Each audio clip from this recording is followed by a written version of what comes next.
Imagine you're planning a trip to the United States for business, tourism, or to visit family, and suddenly you are asked to put down a $15,000 financial bond just to apply for your visa. Sounds shocking, right? Well, it's now a reality for citizens of 13 countries under the U.S. government's new Visa Bond Pilot program. Today on Trust Vista News, we break down what this means, why it's happening, and how it could affect your travel plans in 2026.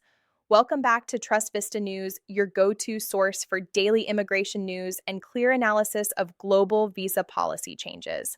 We don't just share headlines, we explain what it means for you. If you're serious about international travel or immigration, make sure you hit that subscribe button. What is a visa bond? First things first, what exactly is a visa bond? A visa bond is essentially a refundable financial deposit that the U.S. government may require from certain foreign nationals when applying for a B1 business or B2 tourist visa. It is not a fee for a visa, and paying it does not guarantee you will receive a visa. Instead, it's a guarantee that you will leave the United States before your authorized period expires. If you follow the rules and depart on time, your bond is refunded. If you overstay or violate terms, the bond can be forfeited. This policy has now been expanded to include several additional countries as part of efforts to address visa overstays. Why did the U.S. introduce this policy? According to the U.S. government, the visa bond requirement is aimed at reducing the number of people who overstay their visas, a concern highlighted in recent years by the Department of Homeland Security. High overstay rates in some countries have prompted the State Department to implement this pilot program under the Immigration and Nationality Act. The idea is that a refundable financial commitment encourages compliance with visa rules, especially for short-term entries like tourism or business trips. However, critics argue that the high bond amounts, ranging from $5,000 to $15,000, could also deter legitimate travelers from applying, especially from countries with lower average incomes. Which countries are affected? So, who is on this list? As of early 2026, the pilot visa bond program applies to citizens of 13 countries, most of them in Africa, with bonds required for temporary B1, B2 visas.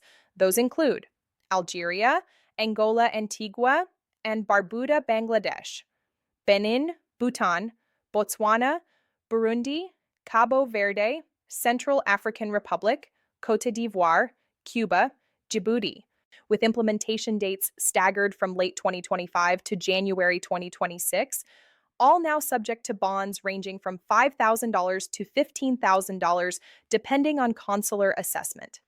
This requirement applies when nationals from these countries apply for B1, B2 visas, typical short-term visas for business and tourism. How does the visa bond work? Here's how it typically functions. Once you are found eligible for a U.S. visa, the consular officer may require a visa bond. You pay this refundable bond using the Department of Treasury system.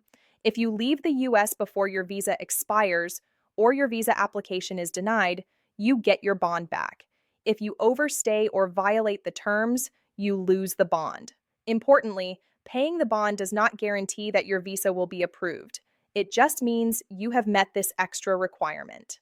In addition, travelers who post a visa bond may be required to enter and exit the United States through designated airports such as Boston Logan, JFK, and Washington Dulles. Travel.gov, WHO is not affected. This policy specifically targets B1 and B2 visa applicants.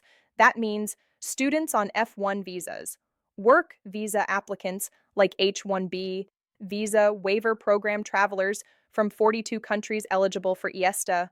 Only citizens of the listed countries applying for short-term visitor visas may face the bond requirement. So if you are coming on a student or work visa, this bond program does not apply. For now. What does this mean for you? Now here's the big question. Does this make it harder to visit the United States?